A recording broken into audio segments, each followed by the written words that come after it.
Is Coach Mac Atram, and today I have the absolute pleasure to be in conversation with Paul Halme, who is based out of Fort Worth, Texas. And so we are speaking right now. So, Paul, welcome to the Business Success Show. Thanks for having me, Mac. I'm excited to be here. You're most welcome. So, Paul, let me begin by talking about your entrepreneurial journey. I know many years ago you were a stockbroker, you quit that and you went down the entrepreneurial route. Tell us a little bit about that. Yeah, it was crazy. It was like I was living the American dream at the time. It's like I did everything I was told to do. I went to school, went to college, graduated, got the corporate job, became a stockbroker, loved it. It was great. And then I figured out, like everything else, you got to figure out how to play the game. So it's like, okay, I got to make more money. How do I do this? You see the guys that are dressed better. I'm like, well, what do they do? Well, they're on sales. I'm like, oh, I don't want to do sales, but then we're having a baby. And I'm like, I need to start learning sales because, if you're just doing service stuff, it's really hard to make money. So it's like, I had to follow the path. And so I learned how to do sales. And then I realized, man, selling is really easy when you're just helping people solve a problem. You just, Right. it gets that bad thing of like, oh, don't be a sleazy salesman. I tell people, then don't be a sleazy salesman, just help people. Yeah. So I really fell in love with sales and I'm like, man, this is a lot of fun, and kept moving up the ladder. And then I kind of hit that ceiling where I'm like, I'm stuck. It's like, I can't go up anymore. This is my salary. This is the commission I'm going to get. I might get a 3 or 4% bump next year.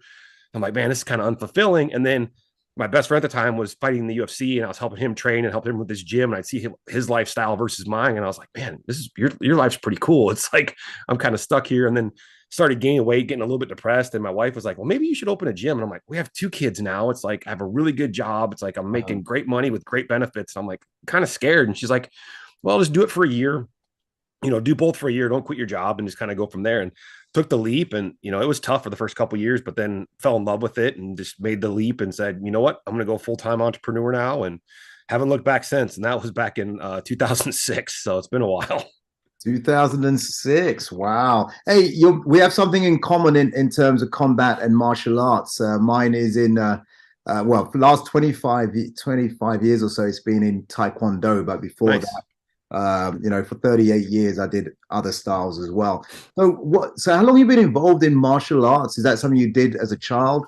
Yeah, it's funny. I did it as a child for probably, I want to say I was like a year or two, but I was so little, and it was karate, and it was fun. It was cool.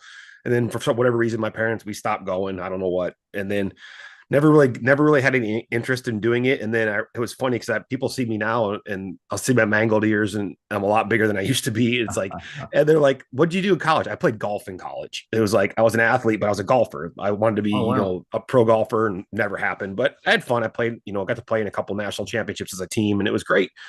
But I ran into this guy in study hall who was a wrestler at the time. And it was like, he was like, hey, you want to come watch the UFC? And I'm like, oh, what's that? And we watched the first couple of UFCs. I'm like, oh my God, this is horrible. This is really brutal. And then you saw Brutal. You saw Hoist Gracie win, and you're like, that little guy's beating the big guys. That's kind of cool. And he's like, yeah, I'm going to fight in that someday. And I'm like, all right, cool. And then 4 years later, he's like, hey, I'm moving to Texas. I'm gonna go pursue this and fight in the UFC. And he's like, you should come with. And I'm like, because I was graduating, he still had a couple years to go. And I was like, man, maybe I should move to Texas. Maybe I shouldn't. And then I ended up moving down here. And I was like, same thing I did before. I was like, I'll try it for a year, and see if a worst case scenario, I can move back home. Came down here 2 months later, met my wife, who I'm still married to. So it was like, I guess I'm staying.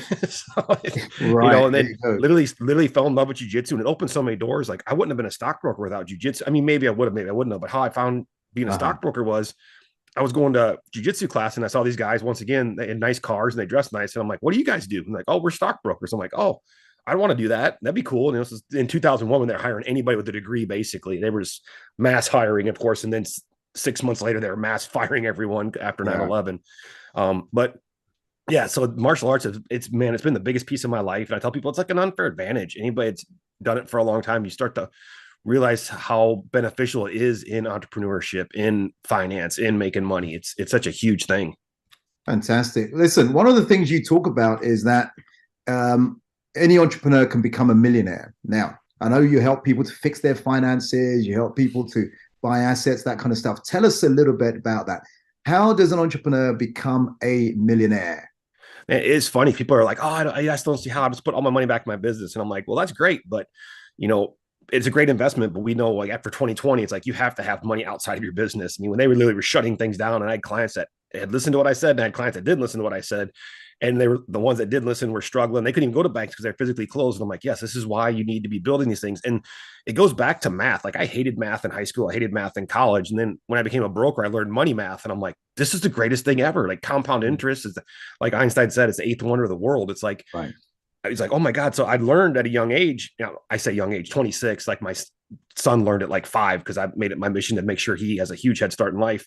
But at 26, I'm looking at these people and I'm like talking to these millionaires and I'm like, how did you pick a crazy stock, whatever? They're like, nah, I just put like $400 away a month for 40 years. And I'm like, there's nothing to this really. And they're like, yeah, all you do is you don't sell and you just keep reinvesting. And the problem with a lot of people is we buy when things are going up because we get so hyped up and, oh, I don't want to miss out. And then when it's going down, we're like, oh my God, sell everything. It's all rigged. The game's rigged. And then the market comes back up and all the rich people make all the money in between. So you can look at it. It's just math. So if you're 25, $125 a month for 40 years is $1 million.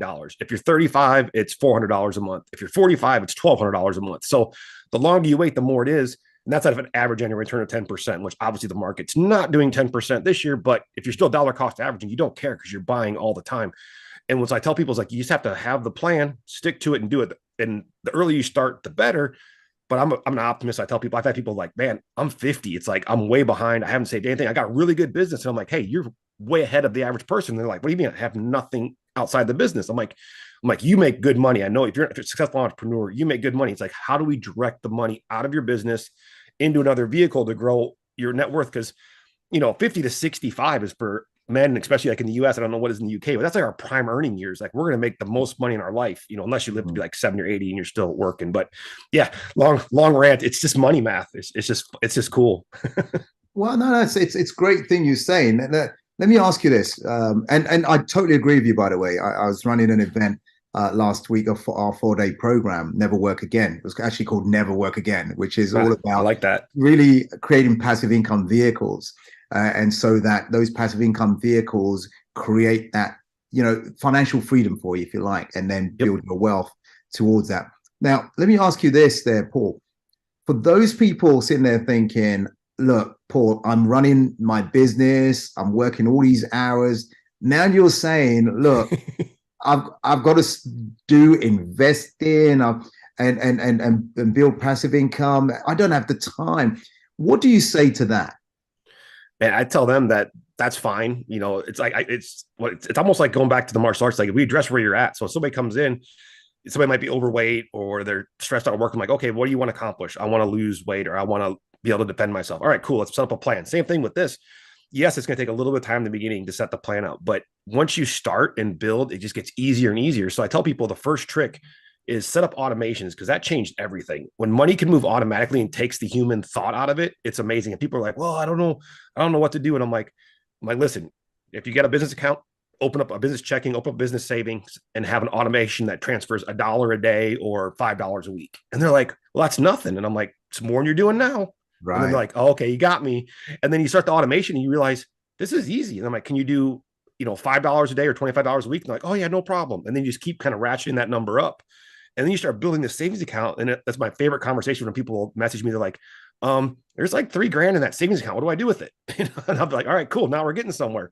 Right. Now what I have them do is, and some people are like, well, I don't trust the stock market. I tell people, you don't have to trust the stock market. Like you said, there's tons of different vehicles. You can put it into real estate. You can put it into Airbnbs is real popular. You can put it into all these different things, but you have to start taking the money out of the business. So what I tell them is obviously talk to your accountant or your advisor first and what your best situation is. But I'll tell them is it goes back to being a stockbroker is treat your business like a publicly traded company. It's like, okay, you look at your numbers at the end of the quarter. If there's $3,000 in the savings account, now it's time to move half of that or whatever the number you feel comfortable with out of that into another vehicle and let that thing start growing and compounding. And they're like, okay, this isn't so hard because if I do the whole thing at once, they freak out. They're like, oh, it's too much. It's too much. So I'm super into baby steps. I'm like, set up an automation for $1. And then, people laugh, but it's like, once they do it, they'll realize how easy it is.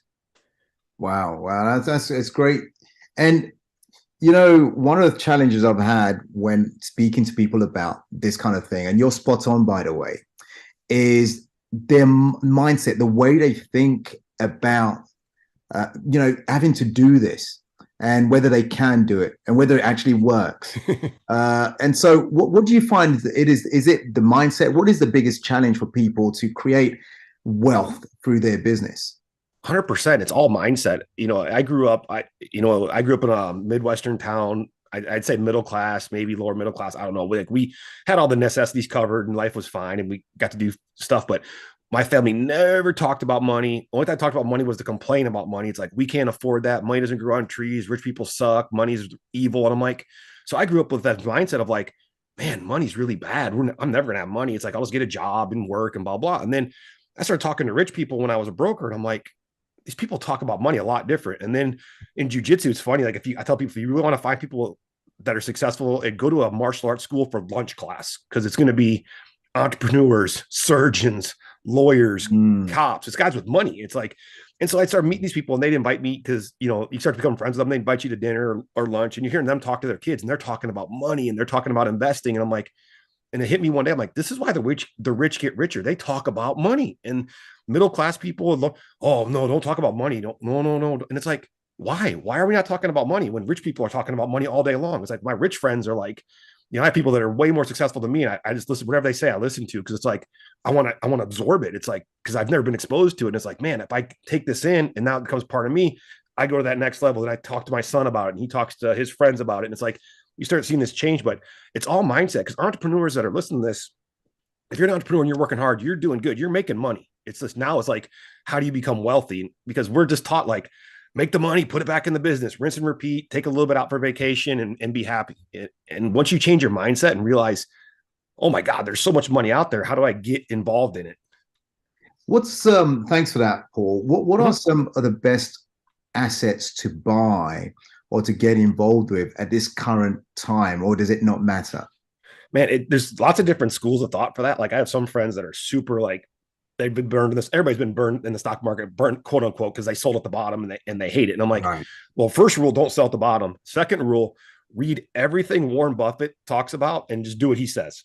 Right. There's a funny story. Like, Jeff Bezos obviously has $1 gazillion, and he was talking to Warren Buffett about Warren's investment model.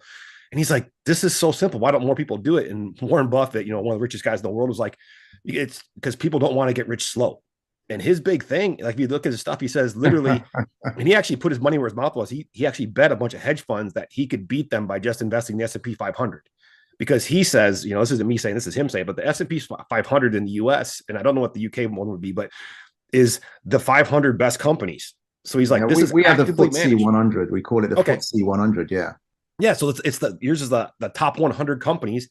And what happens when one company starts to suck? What do the managers do? They get rid of it because they need better performance. So they're literally managing it for you. So, obviously as your accounts get bigger and bigger and bigger, and you start really getting a network, then you want to start talking to somebody about, hey, I need some help with asset allocation of like not being all in the S&P 500, maybe some bonds and some cash instruments. And there's lots of different insurance angles and stuff like that. But it's just a great time. Like I just joke around with people. I'm like, I go, if you're like my age and you've been investing for 20 something years, yeah, this year has really sucked. It's painful. It hurts. Like, I'm not going to lie. I log into my account sometimes and I'm like, I'm going to throw up. It's like, this really hurts. But then at the end of the day, I'm like, nope, this is a great buying opportunity. I'm just buying. But if you're just starting, you're going to see like the greatest boom. People always, like when you said earlier, what's the best thing? I'll never forget in 2008 in the US, I was broker. I've been running my business for like 2 years and we got a freaking recession. And I'm like, oh my God, it's all going to be done. And I made one of the biggest mistakes that I made in my life is from 09 to probably 12. I have to double check the actual numbers. I stopped investing. I stopped buying stuff because I freaked out. I was like, oh my God, it's like, I've got this new business, I've got a wife and kids and all this stuff. And I look back, I could have been picking up Amazon shares for nothing, Apple shares for nothing, Google. And I look back and it's one of the biggest mistakes I made because I could have sat down and been like, okay, maybe I can't invest $1,000 a month. Maybe I can only do 100 or 75, but stopping was the dumbest thing I ever did. Cause I could have accumulated that window from 2009 to 2020 was one of the biggest bull runs ever. And I missed out on the 3 bottom years where you made the most money. And then it just compounded for the next, 9 years. Wow. So yeah, there's always going to be good stuff to buy. So I always tell people, to really, look at good, solid companies. And if you don't understand it, then look at things like the FTSE 100, the S&P 500, simple things like that. Got it. And what's the biggest lesson for you in that, looking back and thinking, actually connecting the dots, I missed this run? What was the biggest lesson for you? Man, when things are bad, and it's like the old saying, like, when there's blood in the streets, that's when you're buying. It's like you look at Bitcoin. Bitcoin hit 67,000. I had friends that didn't know anything about investing. And I'm like, I tell people, it's like, yeah, I'm not like a crypto maniac, but I like to invest in crypto. It's cool. I don't want to miss out. But Yeah, I had friends who didn't have a savings account, didn't have an investment account, didn't have a retirement account. And they're like, man, I'm going to buy Bitcoin at 67 because it's going to a million. I'm like, bro, let's start with the basics. Let's get the fundamentals down absolutely. first. And everybody and their mom was like, no, man, it's going to the moon. We're going to $1,000,000 a coin. And it might still do that eventually. But now Yeah, those same people at whatever it's at now, I think it's like 18 or 19 or yeah. whatever, 16 something, whatever it's 16 and at. a half. Yeah. Yeah. And they're all like, oh man, I would never buy Bitcoin. I'm like, but you bought it $50,000 higher. And I'm like, to me, I'm just like, man, I'm just every month, dollar cost average. Same thing I do with stocks and bonds. It's like dollar cost. I buy my Bitcoin every month, just a little bit. Cause I'm like, I don't know where it's going, but I don't want to miss That's out. right. So, but I always make it where it's something that's not going to hurt me. And you're so right. One thing I've found, the people who take the time to get the right education, maybe the education from people like you, are high. They have a higher propensity to succeed than those who haven't got a clue, don't know what they're doing. They throw their money and they throw their money in, it goes south, it doesn't work. Yep. It doesn't work. So they say, right? 100%. Let me ask you this question here, Paul, which is about fixing finances. So if we have an entrepreneur listening in right now, we supposedly we're going into a recession. Nobody really knows. Are we not? Is it depression? And maybe their finances are not good now and possibly may get worse later. What are your secrets, or do you have any steps or keys or tips to help people to fix their financial situation? Yeah. The hardest one is that it's literally going to black and white numbers. It's like people are like, oh, I don't like numbers. I just look at my account, make sure it's mine there. I'm like, no. And it's like you have to, as you go up as an entrepreneur, you have to have a good bookkeeper and a good accountant because you need your numbers. It's like I tell people, treat yourself like a publicly traded corporation, like we said earlier. It's like, yes, obviously my business is not Amazon or whatever, but I look at my numbers the same way. Like I get my numbers from my bookkeeper and I look at it and it's like, because I might in my heart be like, oh, we're doing okay, or we're doing this. And I look at my numbers, they're black and white. They don't lie. They're like, you spent this much, you made this much. Did you really need this? And I'm like, all right. So I tell people just like, let's look at it. Let's pull the Band-Aid off. It's going to sting a little bit. You're going to be like, yeah, I'm kind of wasted money there. All right. What do we need? What don't we need? And everybody can find a couple $100 where it's like, I'm wasting money on stupid things I forgot I was subscribed to. Or like I had one client, they were literally had a software company called, I think it's a different name now. It used to be Infusionsoft. Now it's Keep, whatever. And they'd changed their software, but they'd gone to cancel it like 5 years ago. And they're like, well, we'll downgrade you to like $99 a month. And they were still paying it. I'm like, they're like, well, yeah, but I might use it someday. I'm like, so you've spent $7,000. You might use it someday. And then they were like, oh, I never looked at it that way. I was looking at it as $99 a month. I'm like, well, yeah, but you've been doing it for like 5 years, 6 years. So you could find little things like that. And then you look at it and you're like, okay, this is where we're at. And then I tell people, same thing with like martial arts training, or my other next favorite thing is travels. Like, this is where you're at.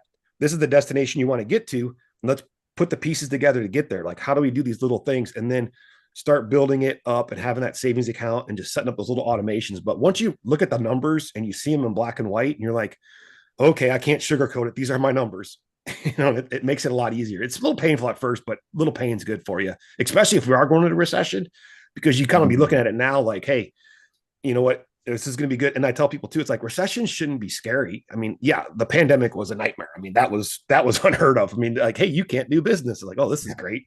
But a recession, you're going to be able to still do your business. You're going to be able to sell. You're going to be able to market. You might have to work a little harder because we've had it easy for the last, minus the pandemic from, 2009 to 2020 has been the great time to be an entrepreneur. It's been, money coming in, all this great stuff. The world's amazing. The 2020, 21 suck. If we go into recession, you're still going to be able to sell. You're still going to be able to market, but you have to keep a closer eye on your finances during that. It's like you might, and I joke around with my wife. I'm like, because sometimes we eat out way too much. And I'm like, this is insane. I'm like, hey, we joke around because I tell people always be upfront with your wife. It's like, yes, we make good money. Yes, we're doing good now. Yes, we're investing. I said, if things start taking a turn for the south, hey, we're going to not go out to eat 1 or 2 times a week, and that might be $1,000 a month because you have a family for 4 nowadays with inflation. It's $200 a meal or 100 something dollars a meal. So it's like, if things get bad, we're not going to not eat, but we're going to change what we eat, and then you get through it and then you just power through, and that's all you can do really. Excellent. I mean, some great stuff you're giving there. One of my mentors, when I was broke and struggling, I mean, I came from 100 grand in debt, struggling to turning my, financial freedom to, making millions and that kind of stuff. But I remember when I was struggling and broke, and he said that focus on your business and creating your wealth. And he said, business and wealth is a boring sport. He said, business and wealth is a boring sport. And he said, focus on just building it, do it again, do it again, just keep going. And like you rightly said earlier on, it compounds, things change, you get more money.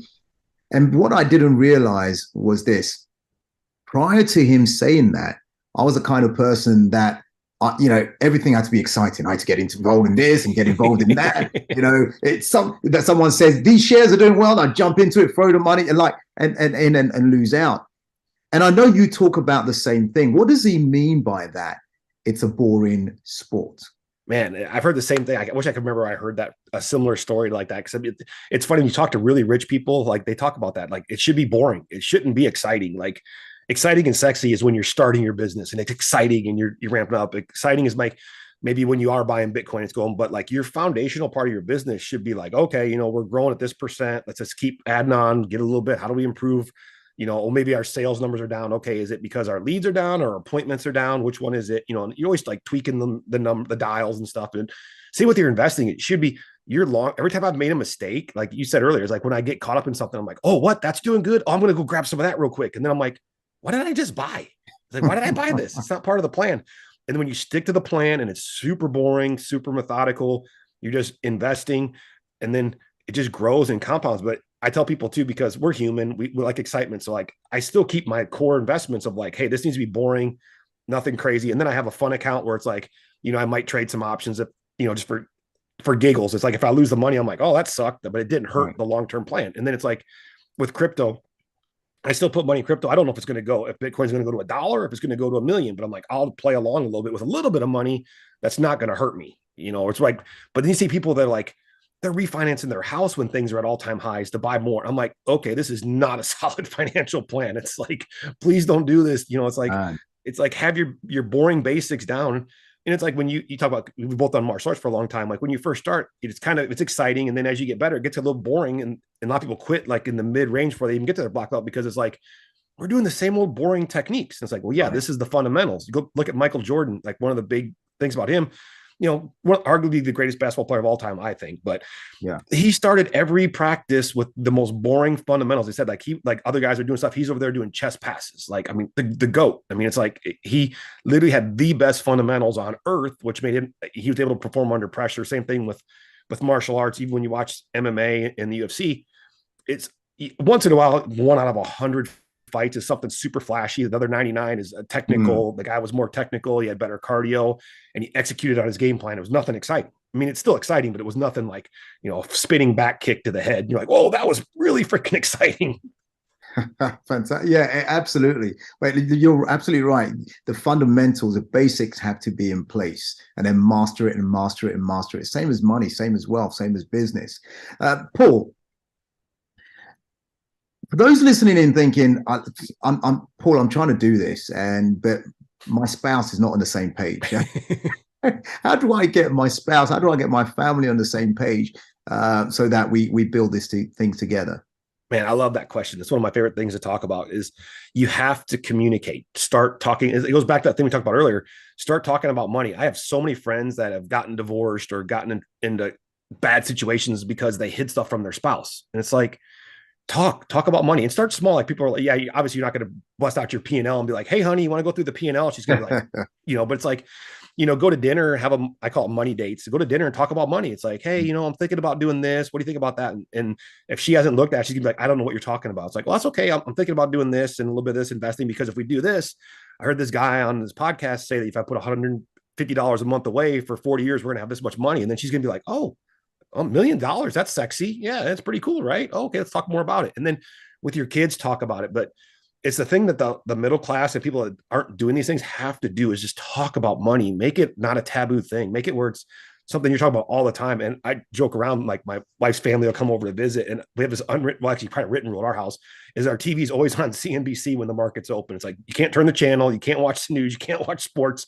It's like my wife now, yeah. So it's crazy, like through osmosis, and her subconscious literally picks up stuff in the markets. And then we have good conversations about investing, good conversations about money. And she saved me during the pandemic, because I was freaking out. I was like, we've got money, we've got investments, but I said, what if I can never open my gym again? What am I going to do? I said, I'm going to go. I said, I'm going to I'm buy a franchise. I'm going to buy, like in the US, a Subway sandwich shop. I'm like, let's get a Subway sandwich shop. This. She goes, well, what are you going to do if somebody calls in sick and you have to go make sandwiches? And I was like, oh, okay, all right, I'm out. I'm out on That's this. That's not the freedom you're looking for. Yeah, but it was funny. I mean, if I would have had that conversation with her, maybe I tell her like, hey, honey, we just bought a Subway and I had to put down $50,000, and that's going to be a not fun conversation. There you go. But I put it out there. I put it out there at the beginning, like, hey, I'm thinking about this. And she would give me her reasons. And I'm like, yeah, you're right. I'm wrong. It would have been a horrible idea for us.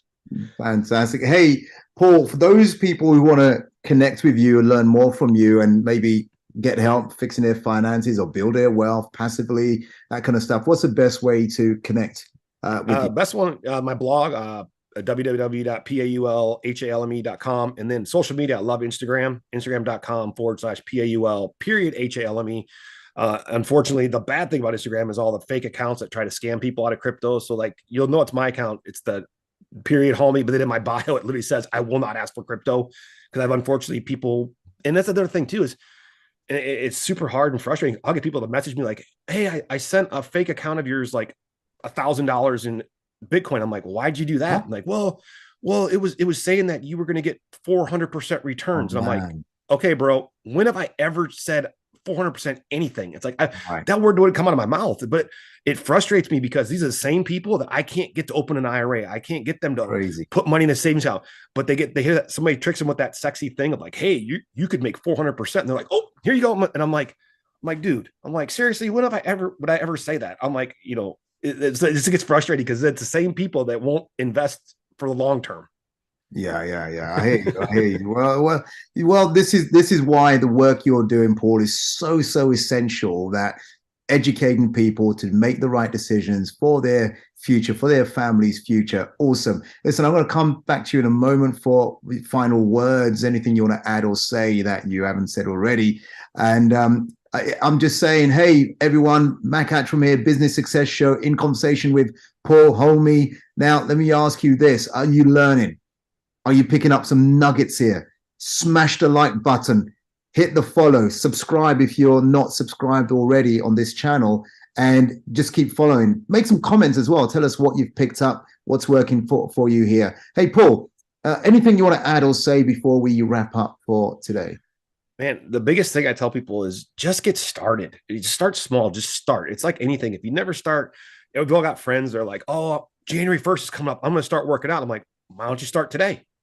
Well, I'm going to start in January. And it's like, and I'll see them 2 years later. I'm like, you're 20 pounds bigger than the last time we talked 2 years ago. I'm like, oh, I'm starting in January. And it's like, just start, start putting money away, start working out, start taking care of yourself, enjoy the journey. It's like, there's ups and downs. Like, we're going through a horrible down right now, and maybe it's going to be worse in 2023, but as long as you're still doing things, you're going to be okay. It's like, unless the world melts, and then we don't know what, then we'll all be in the same boat. But we all know the world's going to keep going. People are going to make money. But if you never start, you're going to be 20 years from now sitting there going like, man, I could have been a millionaire, and you're trying to explain that to your wife when you're in your 60s and 70s. And you're like, yeah, that's never started, honey. It's like, just start. There you go. You said it. You've been listening to Paul Halme and Mac Attram here. As an entrepreneur, go get it done. So as Paul rightly said, any profits you're making, start allocating it to something that's going to give you freedom eventually. So thank you again, Paul. I wish you the best of luck and success, and keep doing what you're doing, buddy, until our paths cross again. Thank you for coming onto the Business Success Show. Thanks for having me.